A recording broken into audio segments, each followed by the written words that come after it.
Après l'extérieur, nous voici à l'intérieur de ce nouveau Inster. Donc la première chose qui frappe, c'est vraiment l'espace disponible, notamment au niveau de la tête. Merci la hauteur de 1,57 m. Ça permet à tous les gabarits de se sentir à l'aise dans ce véhicule. Au niveau de la présentation de la planche de bord, c'est assez classique, mais très fonctionnel. Pas mal de boutons physiques qui permettent de piloter les informations, enfin les commandes principales du véhicule.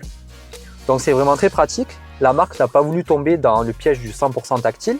La planche de bord ainsi que les contreportes sont composées d'un plastique dur qui, selon nous, aurait mérité quand même un peu plus de soin. Au niveau des assemblages, ils sont de bonne qualité et ça présage une bonne durée dans le temps. Donc un point très positif. On a pas mal de rangements. À ce niveau, vous retrouvez un chargeur par induction pour recharger votre téléphone. En plus, il est directement accessible, donc c'est vraiment très pratique.